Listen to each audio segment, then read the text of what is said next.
सन्माननीय भाऊसाहेबजी रुपणावर, सूरज रुपणावर, आमचे माजी आमदार आणि सहकारी सन्माननीय दीपक आबा साळुंखे, चेतनसिंह केदार, पूनमताई इंगवले,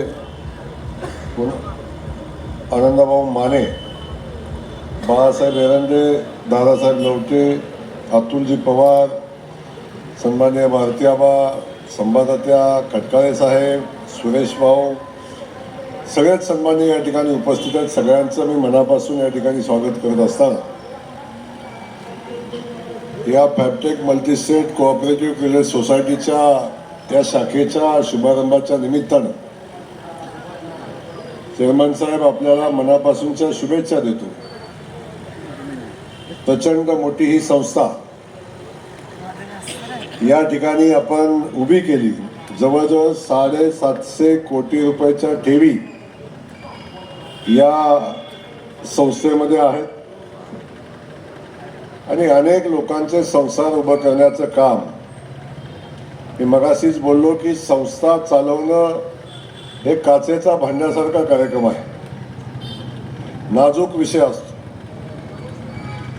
संस्थेचं विश्वस्त म्हणून आपण काम करत असताना हजारो लोकांनी आपल्या कष्टाचा घामाचा पैसा आपल्या या संस्थांमध्ये ठेवलेला असतो आणि या संस्थेचं विश्वस्त म्हणून आपण काम करत असताना लोकांच्या हिताचं, लोकांच्या आयुष्याची पुंजी जपून त्यात वाढ करण्याचं काम या संस्थांच्या माध्यमातून होत असतं. आपण अनेकदा बघितलं, अनेक संस्था किंवा खास करून पतसंस्था या अलीकडच्या कालखंडामध्ये त्याच्यावरचा विश्वास उडाला. अनेक पतसंस्था दिवाळखोरीत निघाल्या. परंतु अशाही कालखंडामध्ये आपण फेबटेकच्या माध्यमातून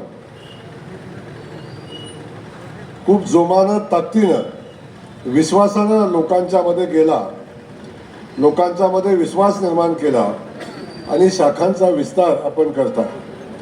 आज बघितलं मी, खूप मोठी शाखा या ठिकाणी होती आणि शाखेसोबतच प्रचंड मोठी लॉकरची व्यवस्था होती आणि हे सगळे लॉकर बघितल्यावर मला कळालं की आमदारांनी 10-20 बुक केले होते, बाकी माझ्या आमदारांनी 10-20 लॉकर बुक केले होते. खरं काय खोटं?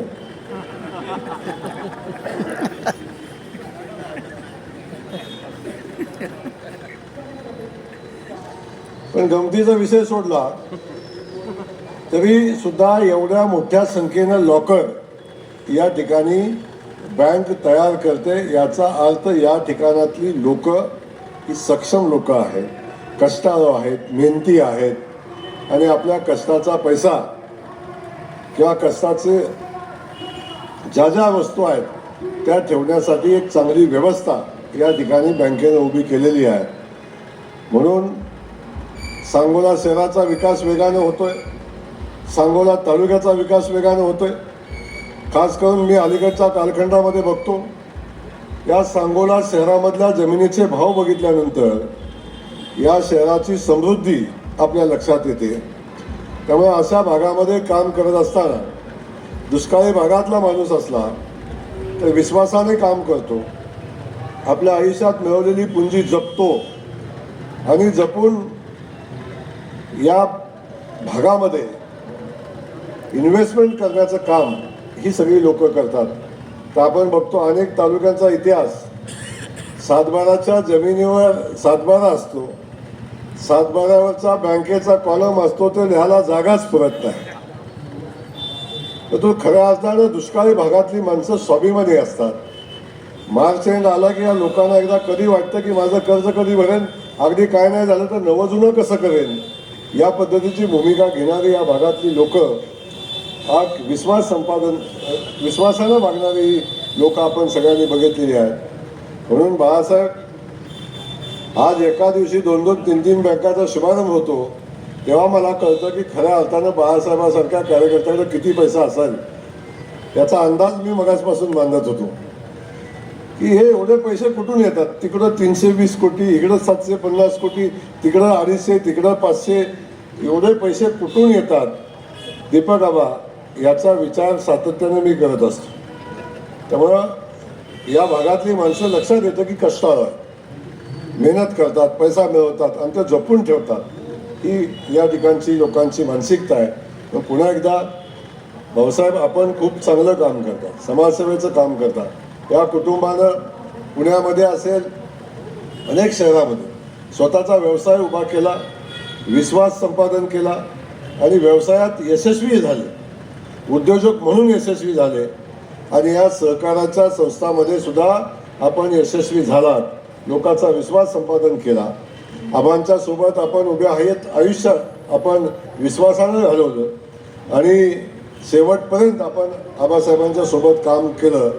आणि त्यांचा विचार किंबहुना त्यांनी जी विश्वासार्हता मिळवली होती त्याच पद्धतीची विश्वासार्हता आपण आपल्या व्यवसाय आणि आपल्या संस्थाच्या माध्यमातून मिळवली. याचा खऱ्या अर्थानं आम्हा सगळ्यांना मनापासून आनंद आहे आणि अभिमान आहे. पुन्हा एकदा आपल्या या संस्थेला मनापासूनच्या या ठिकाणी मनापासूनच्या मी शुभेच्छा देतो. आणि शुभेच्छा देत असताना या आपल्या संस्थेचा विस्तार उत्तर वाढत राहावा आणि आपण अशाच पद्धतीनं अनेक लोकांची सेवा करत असताना या बँकेच्या माध्यमातून नवीन उद्योजक आपण तयार करावेत, अशा पद्धतीच्या अपेक्षा या निमित्तानं व्यक्त करतो. आपली संस्था ही नक्की नफा मिळवण्यासाठी असते, पण नफा मिळवण्यासोबत गोरगरिबांचे संसार उभे करणारी आपली संस्था असावी, अशा पद्धतीच्या भावना या निमित्तानं व्यक्त करतो. पुन्हा एकदा आपल्या सगळ्यांना मनापासून धन्यवाद देतो. बघा, कार्यक्रम किती वाजला, आत्ता फक्त 9:30 वाजलेत, 9:45 वाजलेत, तरीसुद्धा आपण जवळजवळ 3-4 तास आपण या ठिकाणी वाट बघताय, याचं मनापासून कौतुक आहे. पुन्हा एकदा आपल्याला मनापासून धन्यवाद देतो आणि थांबतो. जय हिंद, जय महाराष्ट्र.